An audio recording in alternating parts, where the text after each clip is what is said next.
The Senate allows researchers to study cannabis sold in state legal dispensaries. How much did the pandemic affect the cannabis industry? We're going to talk about that ad nauseum, I'm sure. And for the second week in a row, a top federal health official calls for ending harsh penalties for drug abuse. Welcome to VoteProPot-Cast, the award-winning cannabis news podcast brought to you by VoteProPot.com. Here are your hosts, Phil Adams, Jay Britton, and Andrew McCreadys. Thanks again for joining us here on VoteProPot-Cast. We're so glad to have you with us. And I just want to start out by saying that Andrew McCreadys cooked up some amazing ribs last night. Oh, yeah.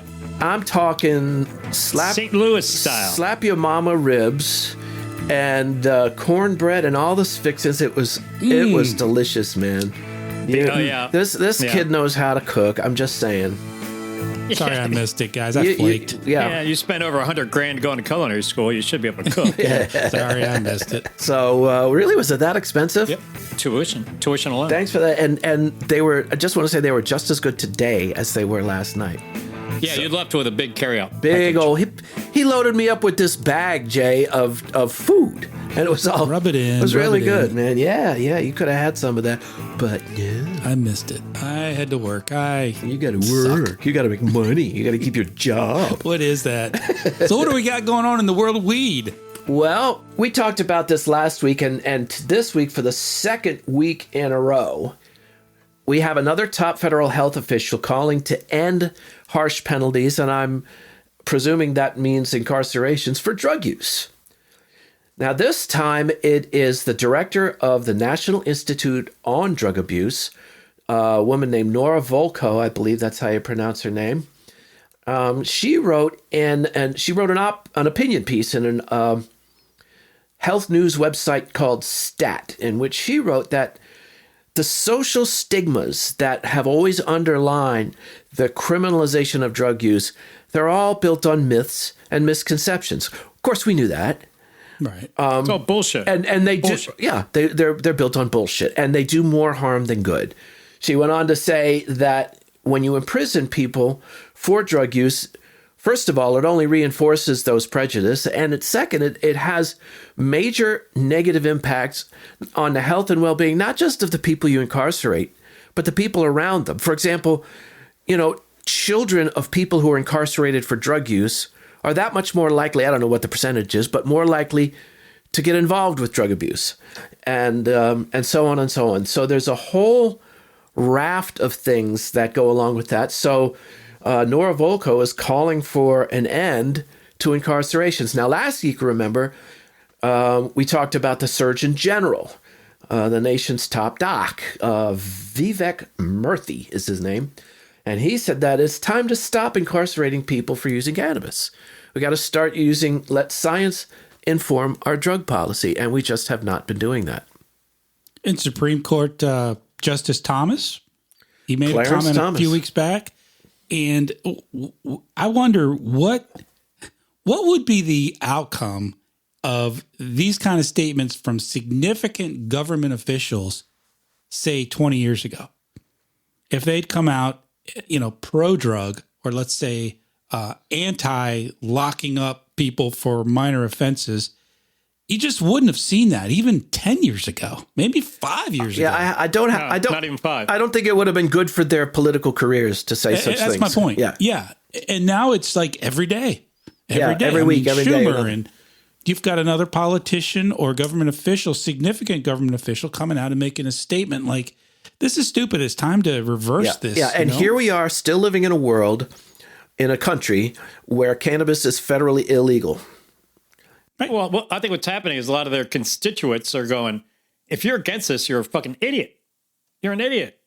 And all these politicians going, if I want to get reelected, I got to flip flop on that whole marijuana issue. Yeah, well, some of these aren't about elections. I mean, Clarence Thomas isn't worried about getting elected, and other officials. But you're right. You're right. From politically, I think that's true to a degree. But he might be an example of how the Republican Party is starting to flip. And maybe that's why he's doing it. Well, I think that's very true.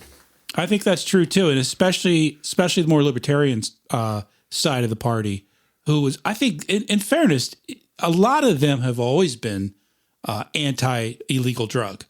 The libertarians I'm talking about. Well, yeah, they've always been against. It's about individual rights, and if you want to kill yourself with heroin, go for it. Or cocaine, much less smoking a little weed.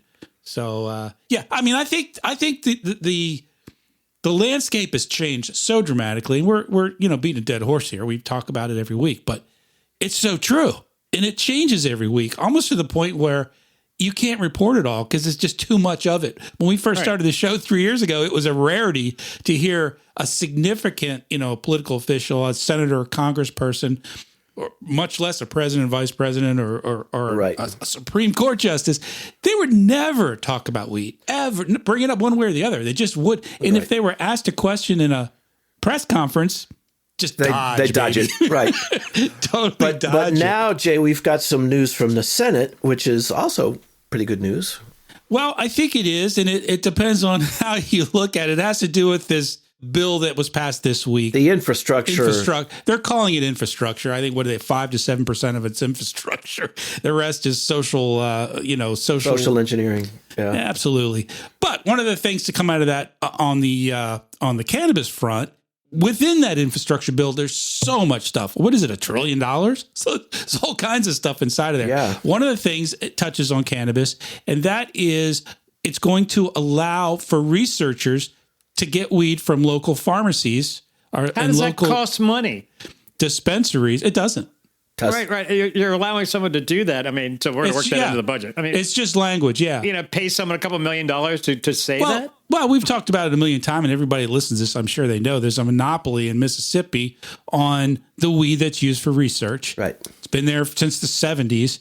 And there is a segment of this bill that allows for the jurisdiction, for the researchers to get grants and to go out and actually just buy weed from dispensaries in legal states.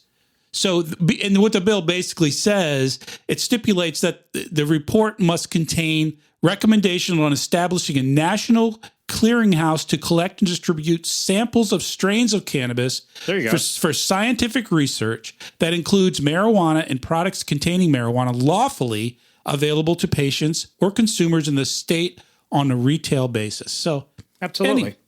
That's what they should do. There's so many different strains, and they all have so many different effects and different ratios of compounds that we have to. That's why you have to study, 1,000 strains. You just can't just pick up a joint. The other place I think they need to go to are the police impound lockers and start grabbing some weed from there. Well, isn't that what they do in Israel? Yes, they did. Absolutely. That's what they did. Well, I recommend everybody listening, and this is not to do with weed, but you really should go read this bill. You can find the text online to see what's in it. There's a lot of stuff. Well, there's a lot of money being spent, and it's over $1 trillion, and it's important. Like they say, $1 trillion here and $1 trillion there, and pretty soon you're talking real money. I think it's important that you should go read it. You should know what's in it because, sadly, 90% of the public has no idea what's in it, and probably 70% of the people that vote on it have no idea what's in it. And probably 70% of the people in Congress don't really know what's in it. That's what I'm talking about. Right. People that vote on it. Yeah. Is there anything in that bill about the COVID pandemic? Probably. Yeah, of course. There's something for everybody. Yeah. It's your typical Washington pork grab bag. Absolutely. And that's fine. I mean, if you get what you vote for. Whatever. So there it is.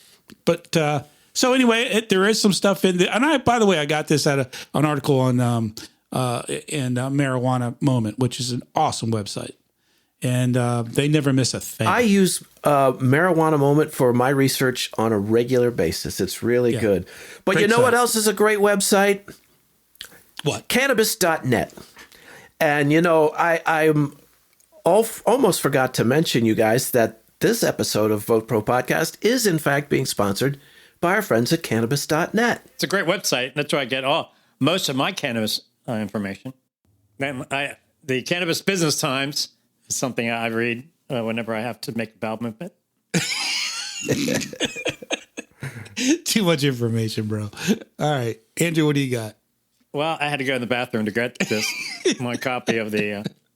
No, I've been reading a couple articles on how the pandemic affected the cannabis industry, and because we're hearing, a nightmare scenarios from some people in the service industries, in the restaurant and bar business. Right. They can't get, people to help. They can't get a staff. They're having problems getting product. Some of the product is just. The prices have just skyrocketed. And literally tens of thousands of restaurants have closed, and including some major chains that are struggling. They cut a lot of fat. They cut a lot of they trimmed a lot of stores at they were probably chains. hardest hit, wouldn't you say? I mean, one of the hardest. Well, they accept the inevitable. They're not in denial. Some of these small operators are in denial. They don't want to lose their restaurant. That's, right. Sure. Whereas chains is just figures don't match. Close it. Yeah. But there hasn't been any cannabis businesses that I know of that have closed down because of the pandemic. Because they can't get staff or whatever. Yeah, I only know about a couple, but or even coming close. Now the cannabis industry is not having a problem with staffing. I think that employee discount has really motivated a lot of people. Of course, they had to go to the curbside. But so did restaurants, Andrew. Why did restaurants struggle so much going to that to the curbside? To the curbside model. But so many restaurants just couldn't make it happen. Yeah, well, the location and their access to a lot of people don't have much of a curb to deliver to. That's true. That's true. It's tough. It's tough. What I find fascinating is the fact that they can't find enough people to staff them. They're not. Right. They're not. Are we at such full employment that you can't find somebody to work at a restaurant anymore? Well, because they're getting paid to sit at home. Well, I don't know about that, but one of the things that did happen because of the pandemic in the cannabis industry was delivery was allowed. Now you see in the restaurant industry, they started saying, "Oh, you can deliver liquor," which you never could before. That's right. That's right. So they told a lot of all the dispensaries, you could start delivering. And in some states, they weren't allowing, cannabis delivery. And that's really a problem. So that kind of sped up the process of allowing delivery? Okay. Absolutely. Okay. Yeah. So we're seeing, and a lot of people, are kind of used to getting their cannabis delivered, like especially in like major, like in New York City, everyone who smokes weed has a delivery guy who shows up on a bike, with a backpack. So it kind of looks like he's in college. Kind of looks like he might have just dropped out of college and hasn't told his parents yet. Right. Well, I know when the thing first hit, the corona, and Stacy and my wife and I would go out, and swing by the local Mexican restaurant to pick up tacos or whatever, and you could get a margarita to go. It was great. It was like, how in the world can they allow that? But it was like, can I have 2 margaritas? And they put them in a styrofoam cup. And I'm thinking, geez, here I am driving down the road with a styrofoam cup of a margarita. So yeah, there's definitely some strange goings on during the whole pandemic thing. Right. Well, people had to stay in business, and and people needed to get product. So delivery. I mean, imagine look what it did for Amazon. I can only imagine. Oh my God, what the dollar figures are there. Well, do you think, Andrew, that the dispensaries would have done even better if it weren't for the pandemic, or do you think the pandemic? Now that's a good question. Them? I think there might be some segments of the industry. There's no way to really know, but right. But I think some. Well, what happened was they had to go to curbside. So, I think some like the one dispensary in Urbana, like cannabis, they had such a great lobby non-cannabis section. With all the swag and all the paraphernalia, they had shirts, they had books, and the CBD, all the CBD shit, bongs, and it was a beautiful display. That got closed down. I mean, they couldn't go inside anymore. Yeah, and they set up like tents and redid their whole parking lots, and now it's really set up for drive-through. But is it still drive-through only? I haven't been back there. I mean, last time I was there was before I went into the hospital last year. So. But I really am not getting out to having it. I can't get to a lot of dispensaries. But I know that G-Leaf called me and said, "Well, we haven't seen you in a while. Come on."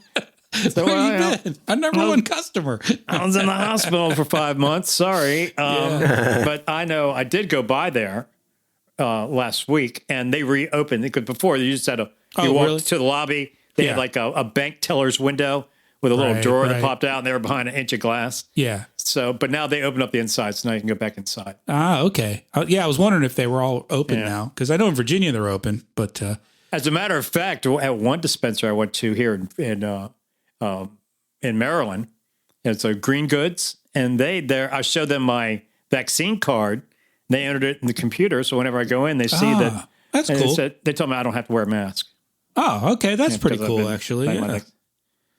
Well, but cool. That was a couple of weeks ago. I have a feeling now that people are starting to wear their mask again, so we'll see. Yeah, the way things are going. Wow, we can see you have a proton in up your nostril. Well, just as an aside, I've been using that cannabis-infused balm for my achy shoulders and whatnot. Yeah. Well, I went to this new dispensary, and the guy recommended this lotion instead. Let me tell you something. I can't remember what it's called, but there's a bunch of them out there. Yeah. It's a 1-to-1 lotion, and it works so much better.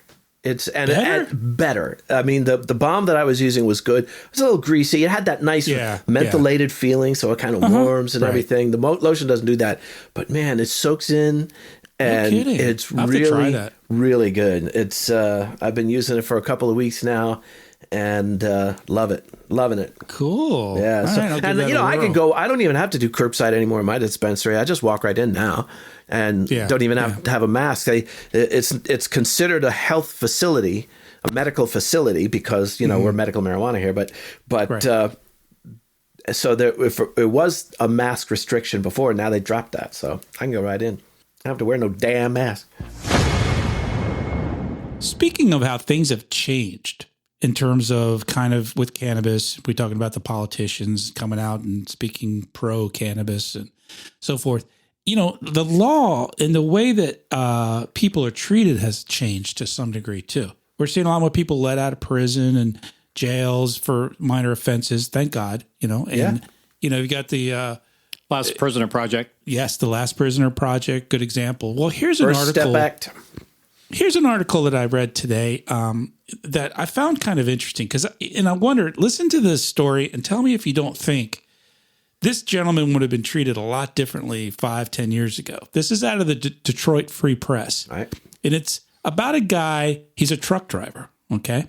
So he's coming from Canada and he's crossing the border into Detroit and he gets pulled over, he goes through a checkpoint, whatever, and they find 2,270 pounds of highly potent weed in his semi-truck. You in a heap of trouble, boy. Right? Exactly. So was he bringing that into the U.S. from smuggling. Canada? Exactly. So we're talking about state lines. We're talking about federal big time. Yeah. I mean, we're talking about long term. This is not nickel and dime stuff. Big time. A ton of weed, good weed. Of marijuana. So what happened? They said it was about $3.2 million retail worth of weed. And this guy, the truck driver, claimed that he had no idea this weed was in his truck. Oh, duh. Of course he's going to say that, right? Well, as it turns out, he probably didn't. The long and short of this story is they let him go. Really? And what they say, he got a really good lawyer. And even the cops were like, this guy, I feel like he's telling the truth because he was freaking out. He's a nice guy, an Indian dude with a wife and a kid. Yep. And, he just he seemed like, what the fuck? Just driving a truck. Weed be much? Right. So what it turns out, he had this really good attorney. Her name's Ellen Michaels. And she went into doing an investigation into it. And she found that these criminals had figured out a way to get into the computer of the trucking company, the computer system, and they logged in a certain shipping thing. It was some kind of springs for cars or something. And then they had loaded all these boxes of springs with weed or something like that and put it in the truck. And then they were going to grab it when he got to his destination. Uh-huh. So the long and short of it is the guy spent 2 weeks in jail, which sucks. Right. But they let him out. They said on July 22nd, which was 2 weeks after he was arrested, the U.S. Attorney's Office filed a request with the court to have the criminal complaint dismissed without prejudice. And what that means is the prosecutors can come back later if they had evidence. If something came up and guy didn't know about it, they could still, but he's out of jail for now. And, again, it's an interesting story. A guy gets pulled over with a ton of weed in his truck and they let him go. The question is, would that have happened? My question is 5, 10 years ago, 20 years ago, this guy would still be rotting in jail. Don't you think? Same cops, same jurisdiction. Hard to say, but I'm going to go with you and say no, he would not have been let out. Yeah, they probably just keep him in there. So I think that's a good sign. That and again, like Andrew said, the good work that Last Prisoner Project's doing and so many jurisdictions. And didn't you have a story recently, Phil, on We Talk News about the president signing some kind of legislation having to do with letting certain prisoners go that are... Well, he is considering it at this point. Right now, he's exploring what press secretary said. What's her name? Jen Psaki? Said they are exploring multiple avenues to provide relief to certain nonviolent drug offenders. That could mean anything. That could mean anything, or it could mean nothing. It's a good sign, though. It's a good sign. When they say nonviolent drug, does that mean nonviolent cocaine users or just marijuana? Well, it just said drug. So cocaine is a drug, so maybe that. But again, we're faced with a situation where the president, who campaigned on decriminalizing, rescheduling, expunging, has to date done exactly jack shit about any of it. And people are starting to get frustrated with it. There's a lot of things he could do. Even Bernie Sanders, who is for full-on legalization. He was talking to some reporter and saying, well, yeah, let's not assume that he can do it all with the stroke of a pen. And then she said, well, yeah, but there are things he could do. And he says, yeah, there are things he could do. He could reschedule. He could do all kinds of stuff. And he could grant clemency, which is what they're considering doing. In fairness, I'd like to see him do some of it. Yeah, he's been in office, 6 months? So in fairness, he's got a full plate. So... Yeah, but there's still time. You could do that in an afternoon. Yeah. It doesn't take 6 months to grant clemency. Mm-hmm. You just have to decide to do it. Yeah, I think the Biden is from the old school, and deep down he's still, still an anti-drug guy. Well, I heard so much of the reefer madness shit that I think. Though he probably understands it isn't, he's still right. And these are the stigmas and prejudices that the other woman who was the head of the drug abuse commission saying was based on myth and misconception. So he's still buying into a lot of these same stigmas. Well, I don't know if he is, but I think that's one of the reasons. Well, it could be. I don't know if he is or not, but he's a little hesitant. It might be. I think he might be a little hesitant, Andrew. because it's an age thing. Yeah. I think if he was a lot younger and he said it, he probably might have jumped on it sooner. But right now, I don't think it's high. Like Jay said, it's not high on his priority. Right. I mean, he's got a lot on his plate, and maybe who knows? He could do it next week or next month. He's only been in there for 6 months, so and also, I hate to bring it up, but it's a fact that President Biden has family members, or a specific family member, who has a very nasty background in drugs.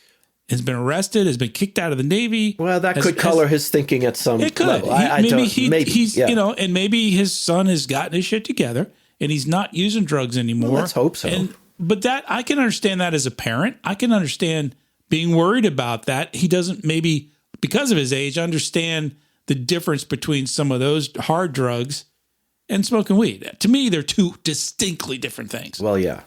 But someone from his generation might not think they that. They don't. Yeah, and I know, my parents are still both going strong, and they're still but they don't think that way. But Joe Biden and Bernie Sanders are of the same generation. Yeah, and Bernie Sanders, Bernie Sanders is a radical, but he's not the only one, And I know, but they have these you're out there shooting up your marijuana and smoking your heroin, come on, That's true. Yeah, and that's not a dig against drinking Biden pot or anybody else. It's a generational thing. It's just, and you're right. But Bernie Sanders is an outlier. He's a little different. I think in general, it's a fair statement to make. People of Joe Biden, President Biden's age, generally have the opinion that cannabis, because they've heard nothing but that their whole lives, is no different from cocaine and heroin. That's right. You may be entirely right about that. So we'll just have to see what happens. Oh man, I've heard from my parents' generation, people, they're people saying things like, "Oh, they're using marijuana. They're users." I know. They're like addicts. Oh my god, it's so horrible. That's right. It's right. His son, they're about to. Who's your pusher? Susie's son got caught with a joint, and like, oh my god, the world just came to a fucking end. It's not their fault. That's what they were told and taught. Right. By primarily our government. So even though, the point I'm trying to make is, even though they understand that it was bullshit, it takes a while. Yeah, it's sort of hard for them. They're still like, understood. I'm still gonna err on the side of caution and not really vote for it. Yep, I get it. It's still like heroin. It's an age thing. Look at us. At my age, I don't get rap, man. I just don't get it. Well, our age, we all graduated in the year in 1977 from high school, which coincidentally was the year that marijuana use amongst high school students peaked. Well, duh. So after we graduated, it went downhill after that. That's right. Never the same again. Really? Yeah. Poor kids. They're a bunch of wussies. So I know, Phil, you're not or you haven't been a huge Apple fan of late. Well, I'm back on the Apple train. You're back on the Apple train. You had some trouble getting your podcast. But it wasn't just me. It was everybody. So I don't take it personally.